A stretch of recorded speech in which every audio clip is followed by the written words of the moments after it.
Well, welcome everyone. I can't thank you all enough for joining us today. My name is Chris Conant, and I'm joining you from Portsmouth, New Hampshire, here at the Raka office.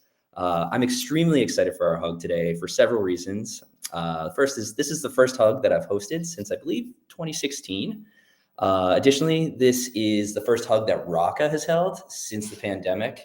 And I'm most excited about our guest today, Wendy Pease, who will be going over lessons from the language industry's experience with AI, effective ways to leverage AI for content creation, Google's stance on AI-produced content and its implications, and opportunities for client education around AI content creation.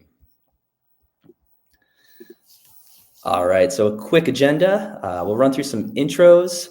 We'll talk quickly about who Raka is, and then we'll jump into our presentation by Wendy. And we'll save some time for questions at the end. But if anything comes up during the presentation, feel free to throw it in the chat. All right, as I mentioned, my name is Chris Conant, and I'm the Director of Strategy here at Raka. I'm joined today by Mary Pouliot, who is our onboarding manager, and Ashley Allen couldn't join us today because she is taking some well-deserved time off in Italy. All right, so a quick overview who Raka is. Raka has been a digital agency that's been around for almost 20 years. We're located in Portsmouth, New Hampshire.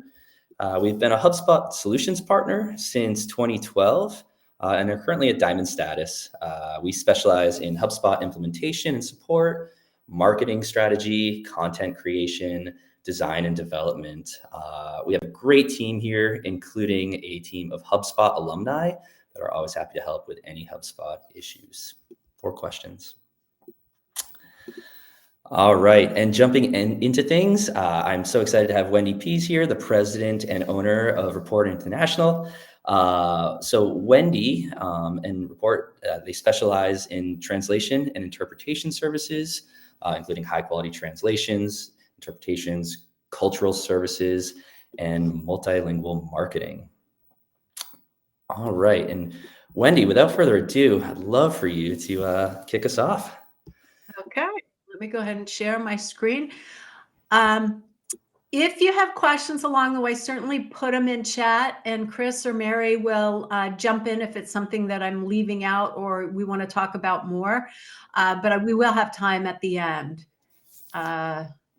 So you can ask any questions, and I'll try to answer them, and we'll get discussion going. Okay, so it's been real interesting to me to watch AI come out and content and all the information that's coming out about how it's going to replace people and the panic. And it reminds me a lot of what's happened in the translation industry. So I did give this presentation at another hug a couple months ago, and I've adapted it a little bit for this one. So this is what we're going to talk about. Is 95% good enough? And I come up with the number 95% because a lot of the AI or machine translation companies will tell you it's 95% accurate.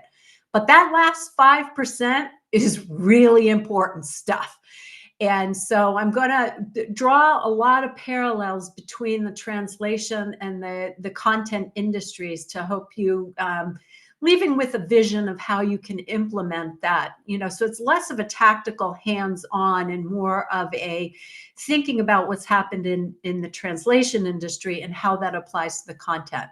So we'll talk a little bit about the history, what the arrival's done, some stuff about Google and being found when you're using automated translation, opinion leaders, and next steps. Okay, so I have been asked ever since I got in the translation industry about 20 years ago, well, are machines going to replace humans? And I can tell you in 20 years, they have not replaced humans. So let's kind of look through the history for this. All right, so in 2004, I bought Rapport International, and this was just like a far off dream. Do you think machines will ever replace translation? And at that point, it was kind of like, well, maybe, but I don't know, but there's still a business now. So that's why I went ahead and bought it. And we've grown tremendously over the years since then. In 2010, Google Translate came in use, and people said, wow, is Google Translate going to put you out of use? Because we already see all these people using it. Now, Google Translate was based on a statistical model. So it was looking at words and trying to replace words. And then it had some grammar rules built into it so it could do it. So you know how clunky it was back in 2010 when it first came out, but it served a use, so it definitely served a use. Then in 2016, neural machine translation. So in the industry, we went through another panic. Well, is this going to be good enough to replace good translation? Because it was now the machines were starting to learn and they could mimic some speech patterns and they could be more robust. And then 2022, AI translation came in. And we said, well, is that going to put us out of business? And what we're finding is the same. And this is my favorite comment is Adam Bittlingmeyer. He worked on Google Translate for 8 years. He's probably a foremost authority on automated translation. And what he says about it is Google Translate gave bad translations to humanity. And so I just love that. And what he says is there's a lot of languages where there are not enough humans to be involved. And there are in not every situation you can't afford to have a human. So in those spots, it really has added something. Now, if we give an automated translation to a human translator and say, here, can you edit this? They used to laugh at us and say, this is just bad translation. It's going to take me longer to edit it than it is to write something, to do it by hand. Okay, so remember, I'm talking about translation, but take these comments relative to content creation.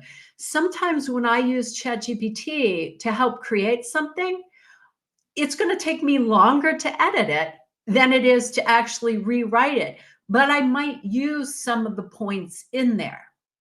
Okay, so it brings us to the question, is 95% good enough, right? So let me give you an example of a client of ours that we work with.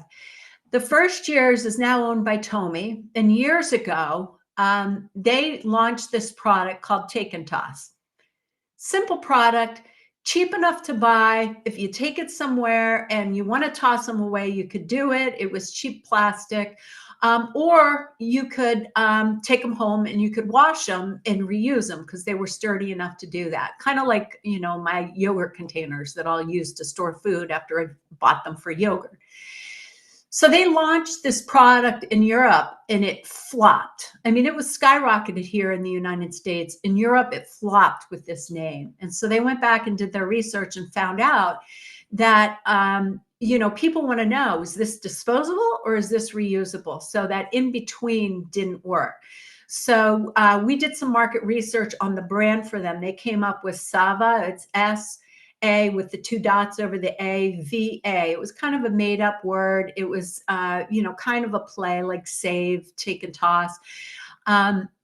And so we tested it. We went out to different people across Europe and said, hey, what do you think about this product? What does it bring up? It was accepted. The research showed very positive. So they relaunched it and the product did very well.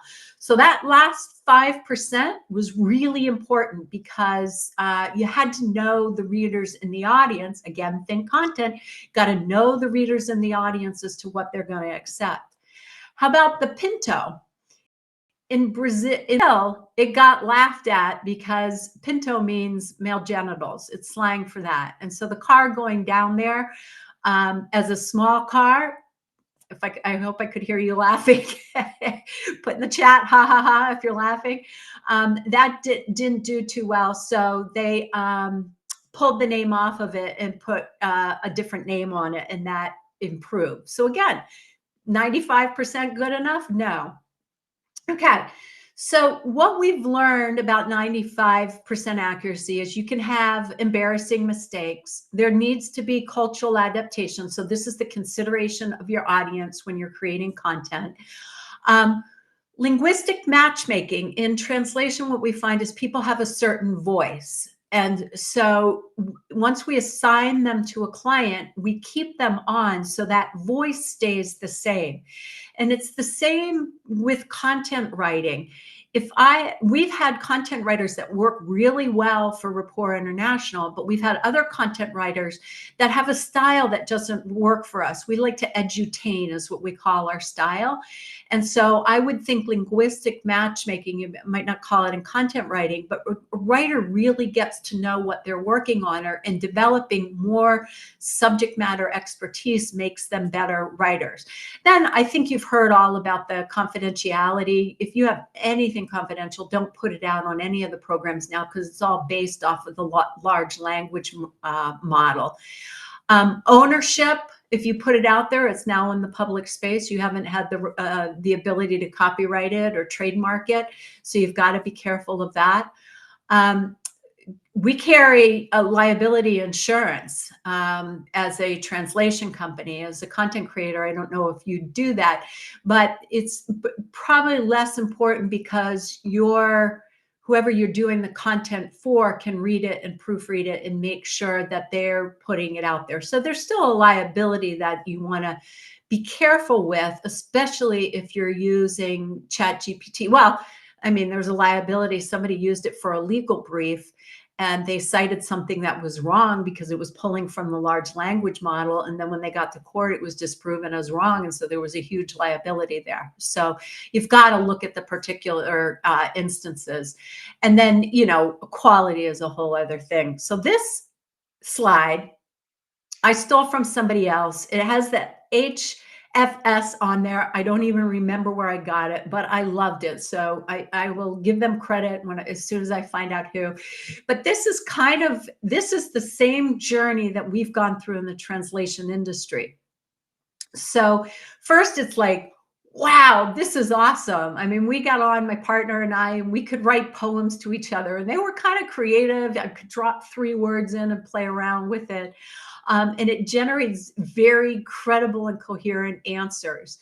So in the industry, there was about 5 or 6 of us that got together, and we wanted to play around and look at how the quality is. And one of them took a translation that they were actually working on in their agency. And they had a human, so they had the original, they had a human do it, they had ChatGPT, they had Google Translate, and then they had one that was run through ChatGPT and Google Translate. And I can't remember which one was first, but it had gone through both programs. So it was interesting. The human translation, you could tell because there was a typo in that. Okay, so we could tell that one. Then there were 2 crappy translations. You read it and you couldn't understand what the message that was actually trying to come across. And then the one that was done by Google Translate and ChatGPT read fantastic. It was cleanly written. It was articulate. It seemed really credible. But when you went back and compared it to the source text, it was wrong. It changed the meaning to be more clear and more equal between the parties. It was 2 parties that were fighting against each other, and how it positioned it was just wrong. So what we learned from that was, yeah, humans can make mistakes like on spelling and grammar that you might be able to clean up in ChatGPT. But if you want to actually get the message, you still have to have a human that can understand the depth for it. And that's the same in content writing. Okay, so that was our wow stage. And then the wait a minute, it can produce statistically plausible answers. So that's where we went to, probably those of us that were looking to it this summer. And then damn that it will occasionally generate incorrect answers by stitching snippets of information together. And then, hey, how can we use it? And this is where we are kind of now. I don't need a precise right answer. But I can use it to make my workflow quicker. And I think, we've got a huge learning curve to go up. Is where's the real value? Where's it going to be put in place for the productivity boosts? And how are we going to, there's a huge opportunity for development of the programs that would be perfectly in there, or perfectly set to use for specific use cases, and then how do we train on the usage for that? So we're still along, various industries or different parts along this curve. Okay, what has really worked well in the translation industry, and I thought, ooh, wouldn't this be cool in the content creation? And so I don't know of anybody who's developed it yet. But machine translation isn't enough quality to use yet, unless you're, in a Uber driving someplace, or you want to get the gist of what something says on a website, but you're not going to trust them enough to order off of that. Versus translation memory, which is something that we do use in the industry, in the translation industry, and we do appreciate.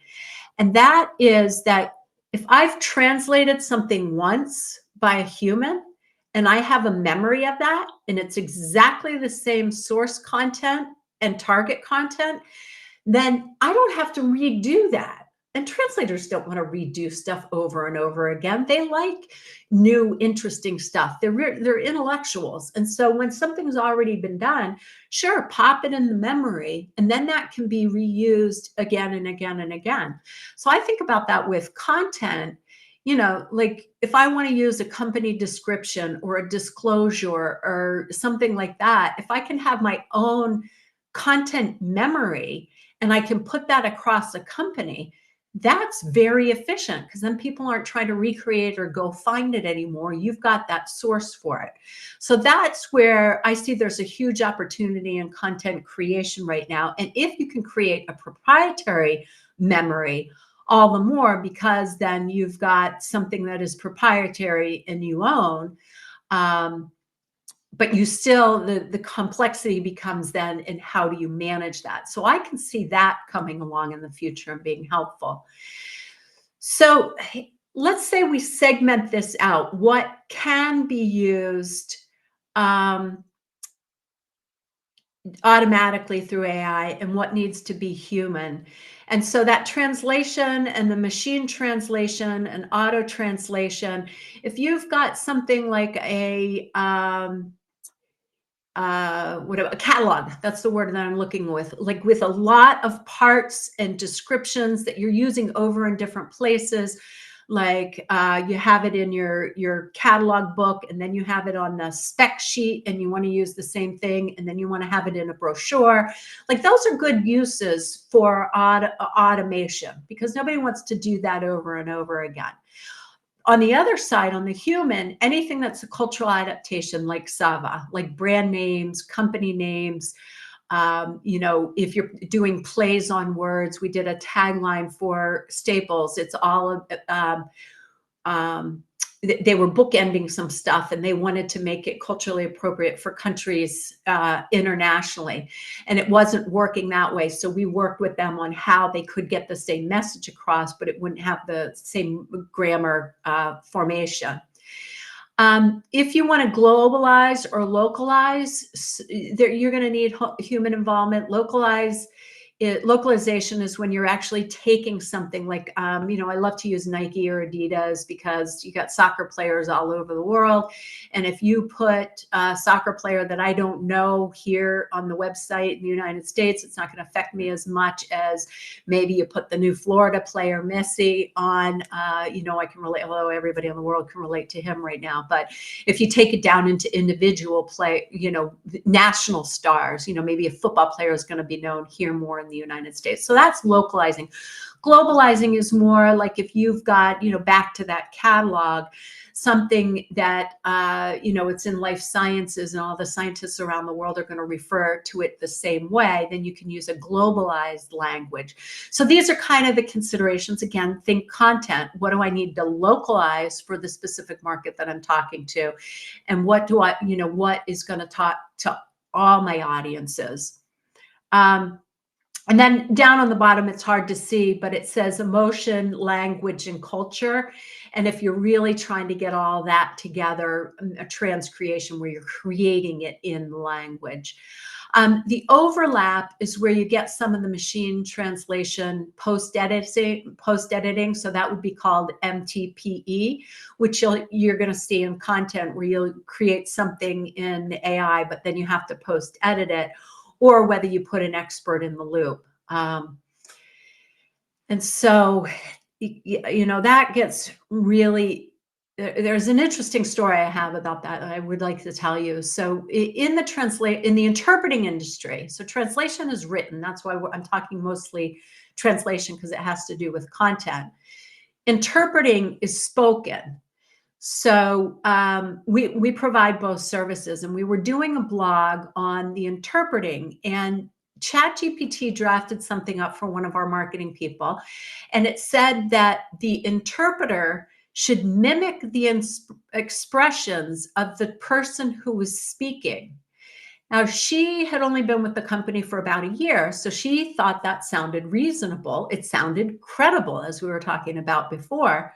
So she put that in the article, and the marketing manager, her boss, was reviewing it, and she's like, this isn't right. I know that the interpreter is supposed to be like a telephone. They're a conduit for information between the two people. So she checked with me, and I'm like, no, they don't.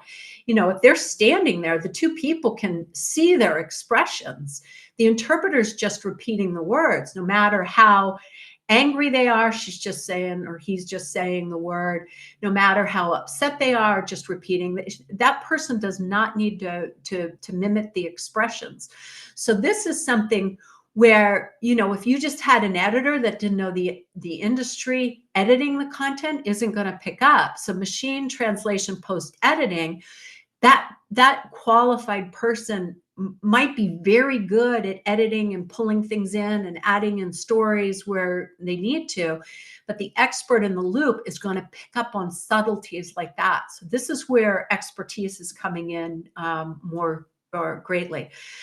Okay, so we talked about the history of translation. Let's talk about the history of SEO. So remember back into 2000s, was anybody around there? Put in chat if you were around in the 2000s. Remember when you used to hide keywords in the footer or the header, or you'd put white words in a white space because it could trick the Google algorithm about what was going to be in there? 2005, then it was loading keywords in the content so they'd find it. 2010, about the advancement of Google Translate and all that coming in, is they went to search phrases so it could go more particularly. In 2020, now it's looking for the content that's better, topic clusters, and they're looking for the expertise and long form content. Remember, we had to start writing those longer blogs. And so, as this is developing, the same thing that's developing in translation is that if you use Google Translate, that was showing up kind of like as duplicate content because the machine was matching it. So there was some overlap there. So Google continues, as technology advances for what we put out there, they're continuing to improve upon how they're finding out what's worthy of search. Sorry. So this is the reason I paused, is because I wanted to come back to the chat group. Oh, this roller coaster ride is enlightening. Brian, I'm so glad to hear you say that, because we have been up and down this roller coaster forever.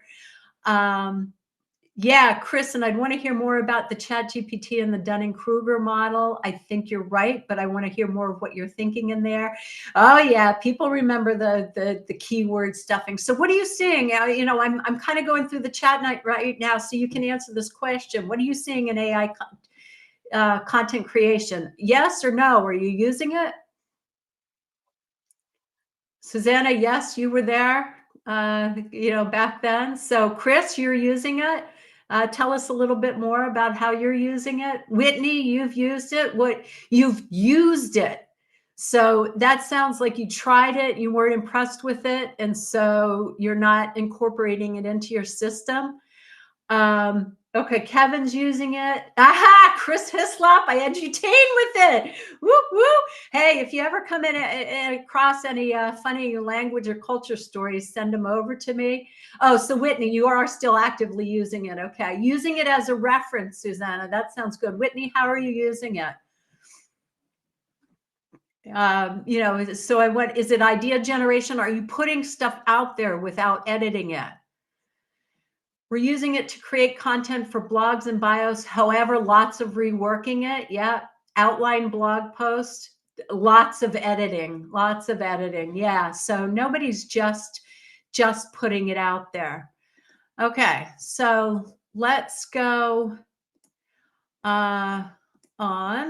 Okay. So it's affecting industries, content design, marketing program, anything else. Here's what I'm seeing. It's cliche. And if they're looking for something creative, I see automated content using stuff like think outside the box, which I thought that was the most boring statement when I first heard it 30 years ago or 20 years ago or something like that. It's really good for auto completions. I'm headed to the Coliseum located put it in chat. I think you know where it is. Boring prep work like we're seeing for outlines or giving you framework, but it takes avoiding writer's block. I was doing something about the liability for your CE mark if you're not using quality translation. And it got me started. I went, ugh, yuck, I don't like this. It's boring. It used the same words at the beginning of every paragraph. There was no personalized, customized stories.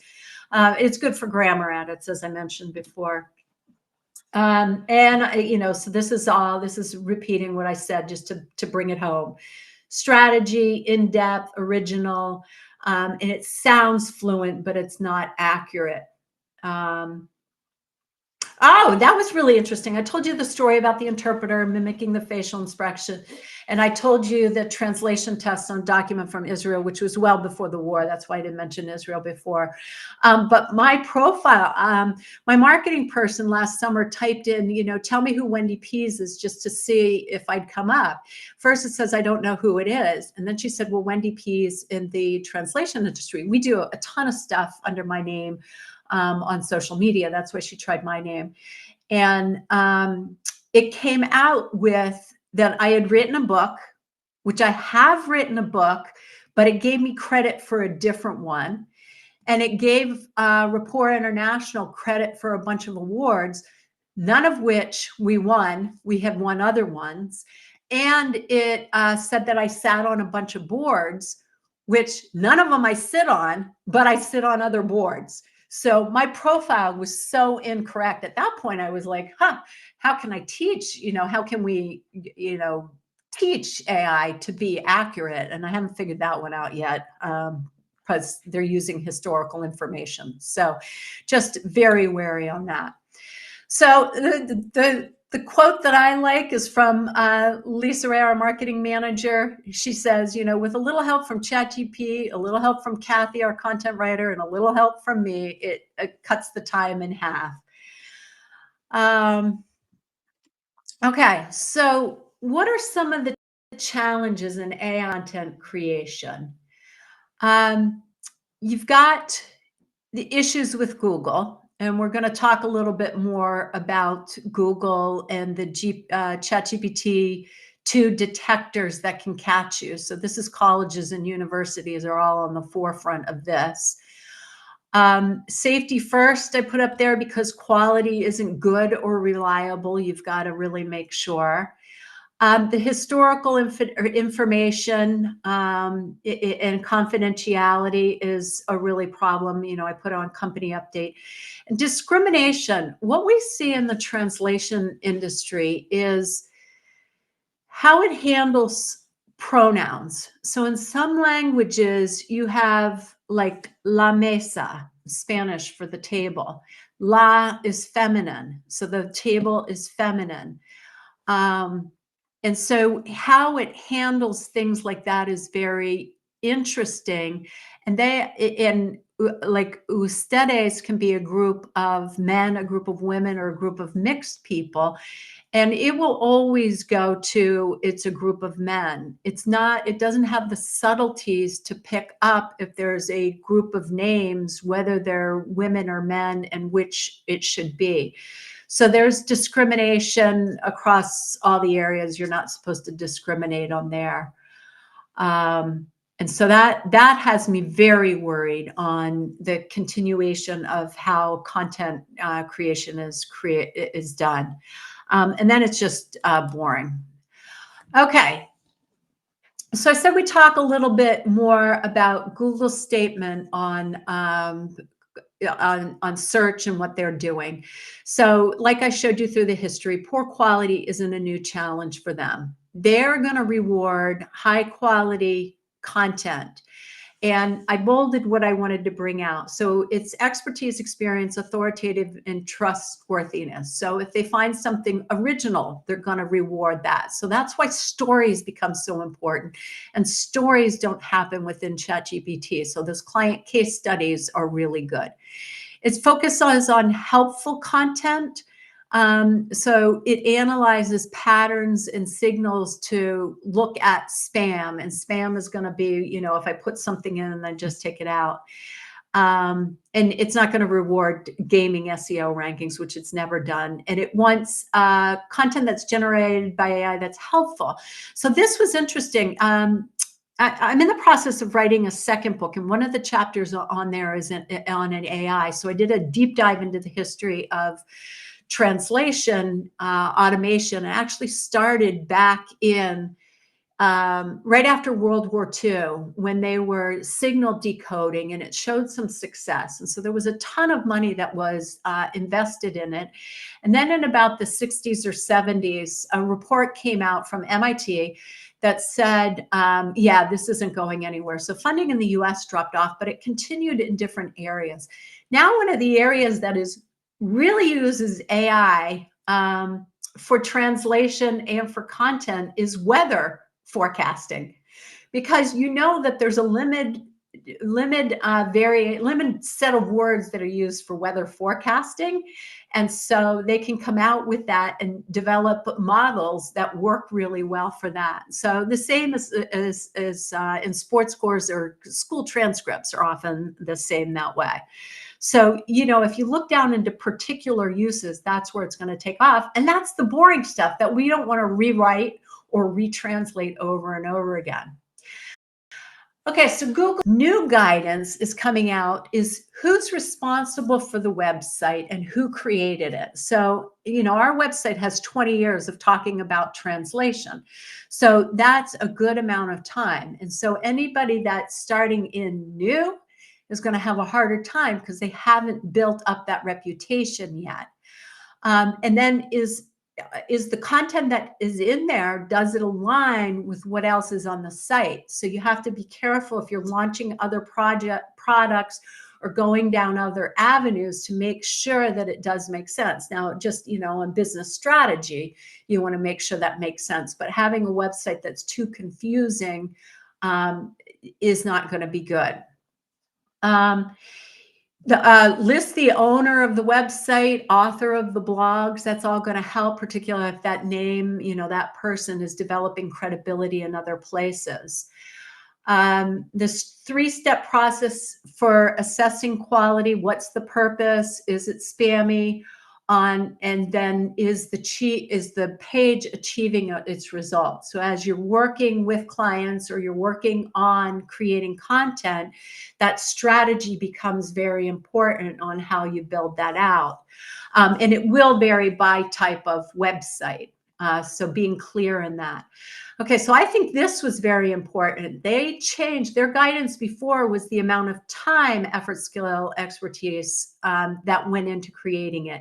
They've taken out time. They're not measuring that. They're measuring the originality, so that creative writing and those unique stories become most important. Okay, so we had a content writer, a company called Every Little Word. They ran a test.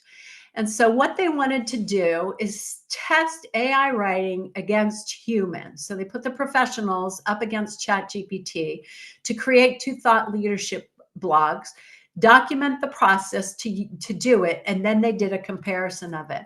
And what they found is ChatGPT lacks originality. It falls short in quality. It can't develop original ideas, but it won in proper grammar, responsiveness, and speed. So that's why the combination of the two means a lot. So here's the bottom line, what it gave. Okay, so Cave Mind's interesting company that is leader in a lot of content creation. So I'm happy to share this presentation if you're interested in it. But they're looking for expertise, authorities, quality, purpose. Your reputation, user-friendly experience. This is something else. What's that buyer's journey? Are you sending it through? And so this is all that we were talked about, and they've done more deep dives if you want to look them up. Okay, so in my first book, it's called The Language of Global Marketing, and it does talk a lot about the HubSpot inbound process. What I did when I was writing it, and it was based on a lot of conversations with how people build a strategy around the translation for their clients. So there's a whole other presentation that I could do on that as to why you want to be talking to your clients about translating and targeting people that don't speak English, even if they're a company in the United States, because they could dramatically increase their business. And if you doubt that, go watch Telemundo and look who's advertising on there. But anyway, the content segmentation built a 4x4. Okay, what is high value content? So client acquisition, SEO, anything that's going to affect your liability, your sales materials, those are high value. You're probably going to want to put more high cost into that to get the values. Okay, what's high cost but low value is paying for voiceovers when you can use subtitles, and that's going to bring it into a lower cost. What can you do low cost, which would be ChatGPT, emails, quick internal conversations, your personal social posts that aren't trying to drive revenue. You can use automation for that. What's low cost but high importance are reused, repeat, managed content, and that's where you think about, we call it a lang ops. So it's a language operations department that's going to manage the quality of that. So maybe there'll be a content ops department later on that will manage it. That's a good idea. If I had energy, I'd start that company. Okay, so how are you going to use AI?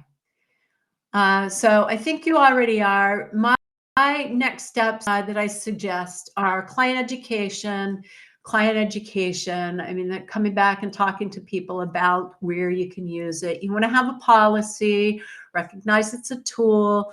If you can, develop your own proprietary memory. This is where I've seen some marketers actually go in and have a paid version so they can, I don't know the best way to do that yet. I haven't figured it out. Some people are talking about an AI content creation platform. I've heard good things about Jasper. I'm still using the HubSpot one and the ChatGPT. Remember, nothing confidential, limited length. I put in I host the Global Marketing Show podcast. Appreciate if you go out and find it and like it on anywhere you listen. But I wanted to take a transcript from that and turn it into a blog. And I tried putting the whole transcript in and it wouldn't do it. So I put it in 2 sections. It created 2 blogs. I could get the ideas. And then I started from scratch for writing it because I wanted it very creative.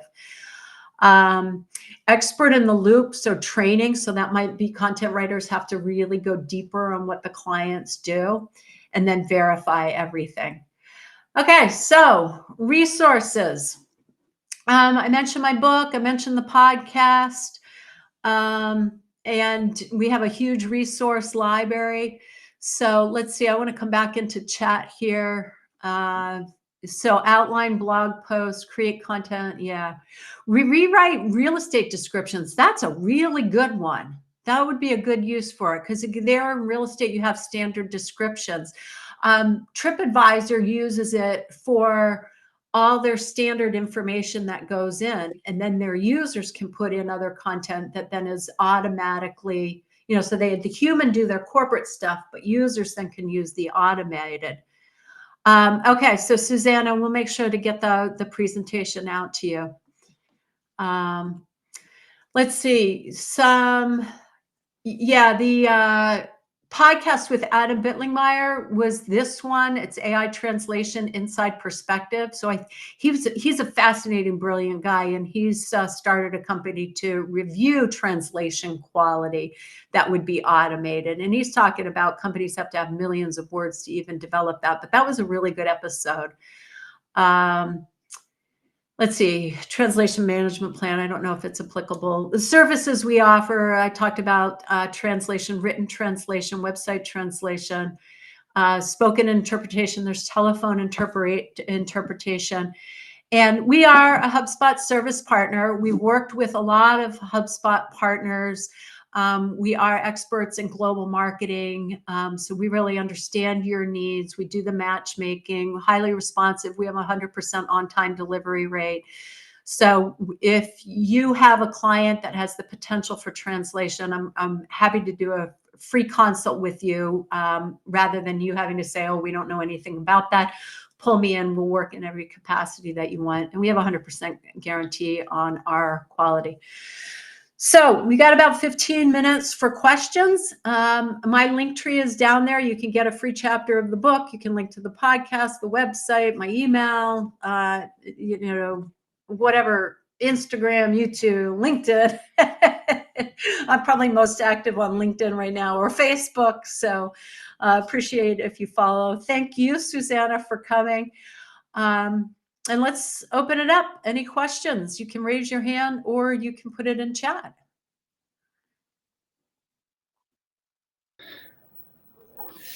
Wendy, I have a question. 2023 has been a massive year for AI, and there have been, leaps and bounds of progress made with AI models, large language models. Have you felt that you or individuals on your team have also been evolving with AI? And are you using any different types of prompting criteria or things like that when using AI to improve the quality of results? Yeah, prompting is a whole other area of getting in. Yeah, my marketing people have developed, and I've talked to other people that are in marketing, that they have a standard set of prompts that they're using. And so recommend researching on that. And I think the prompts, I mean, you can use general ones, but I didn't get into that here at all, because I think it's helpful to be very specific to the industry and what you're doing. So prompting is key. And I'm going to an AI workshop next week that I think we're going to do some deep diving in that. I was like, oh, I can't believe that one's this week, and I'm going to the leading edge one next week. So I have new information on that, but it's a lot to take in, and I think it's huge just applying the translation to the content. But prompts are important. I'm glad you brought that up. You can't be too general. You can't be too specific. You can keep prompting, like prompt, if you didn't get what you want, prompt it again. We will prompt it for, could you be more educational, or could you be more entertaining? I don't know if I've never tried the edutaining, which now I'll have to go back and try that. But you really want to get a style. And if you can, Daniel, can you prompt for originality? Well, it was original. The poems that I wrote write a poem about, and I picked 3 random words like telephone headset, jet ski, and wind chime. And I came up with a very creative poem about skiing with those 3 words. So again, I think it goes back to the prompt. But I don't think you can say, write me original blog about the importance of translation and CE marks. It can't do that. So that's where your originality comes in, is in the prompts. And can you give it different prompts on an original thought and then weave that into yeah, it's really interesting. I guess I go back to when I think about learning to write. The first thing that they wanted to do was teach you to write just so you could hold a pencil. This was before, kindergartners were typing. And then they taught you how to write words, and then sentences had to go what other. And then my kids had say more. So you had to have a subject sentence, and then you had to have the supporting points, how do you create a thing. And then now before we write, we sit down and write an outline to do it. So that outline is kind of the list of prompts that you're going to do. So writing all starts with the strategy to get into the originality. That's extremely helpful.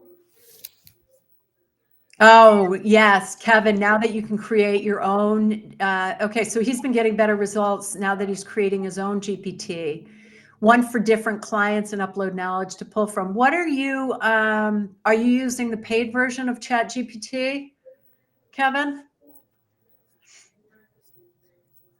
Yeah, the paid version. So yeah, that's much better than using the free one, and you can do it. Yeah.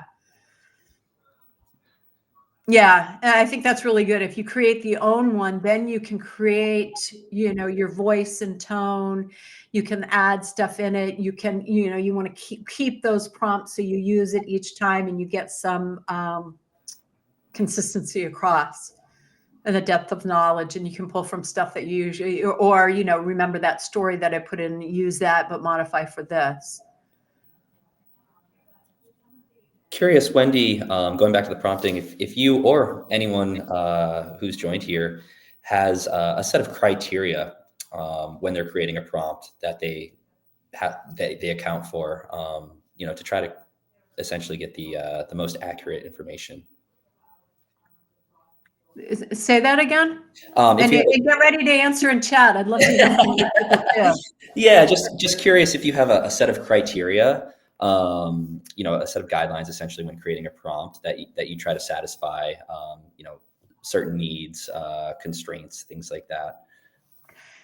I don't, but as the business owner, I'm not doing the content writing every day. My marketing people do, because they're more in the consistency of it.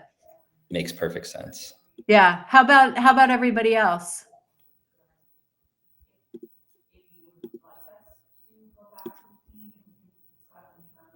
Nope. Susanna does not. Yeah. Chris, do you? I do. Yeah. We've been working on ways to improve, our prompts and obviously get the most relevant and accurate information out of AI. For us, something that I've sort of been formulating recently is an acronym called TACT, and it stands for task, audience, context, and tone. So you want to give a task, whatever that might be, whatever you're trying to have the AI produce. You want to give it the audience that it's producing it for.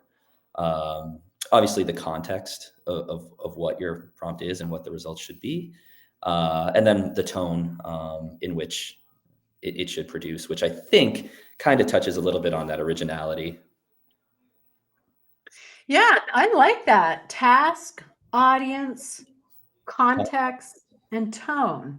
Yeah. Tact. That's a good one. Trademark it quick, says Daniel.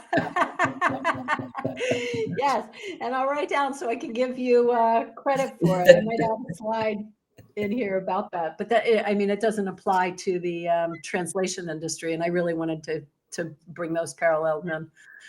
But that's good. Context, tone, and easy to remember too. Wendy, does anybody else have something like that they're using? Yeah, sorry, Wendy, can you hear me? Yeah, Mary, I can hear you now. Not a question, but more so just wanted to thank you. The story you gave about translation versus interpretation really helped kind of give me some missing perspective on how to partner with ChatGPT and other AI and content. So that was really, really helpful. The graph too, as well, was helpful. So I just wanted to thank you for that. Oh, good. Thank you so much. Yeah.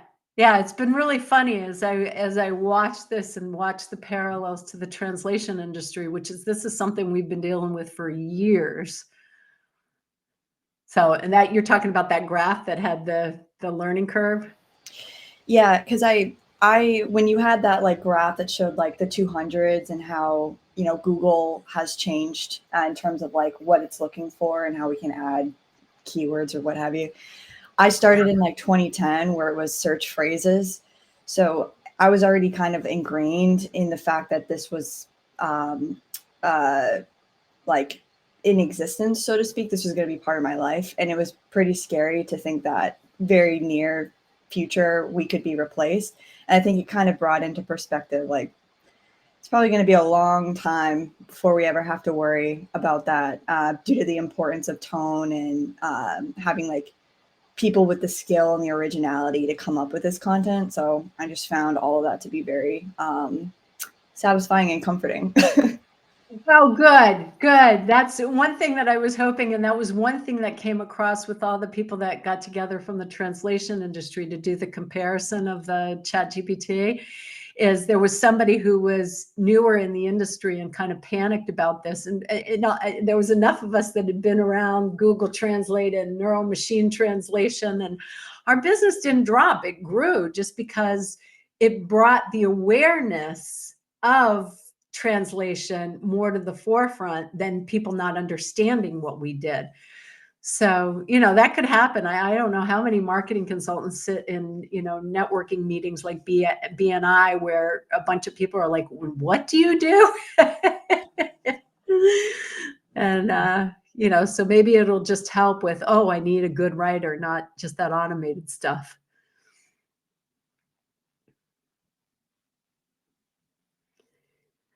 I like to think of it like the introduction of the forklift. It didn't replace all workers. It made lifting and transporting heavy stuff easier. You still need somebody to drive it and others to help unload it. Yeah. Yeah, that's so true. And computers taking out the secretarial pool, and there's so many things. There's just a huge opportunity right now for that, where the internet came in and there was all these visionaries to put in new businesses. There's that opportunity with AI right now. I tend to be somebody who wants to take good product and then leverage it well. So I'm kind of watching everything going, okay, what's the one to bet on?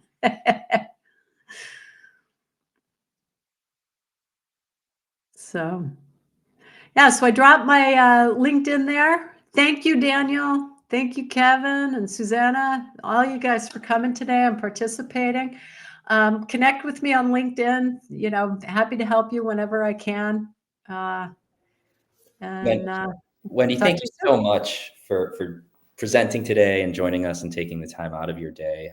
It's incredibly enlightening, everything that you've shared, and I can't thank you enough. Yeah, thank you, Wendy. For the inaugural meeting of 2023. I love it. Wonderful. Well, I know we're just approaching time.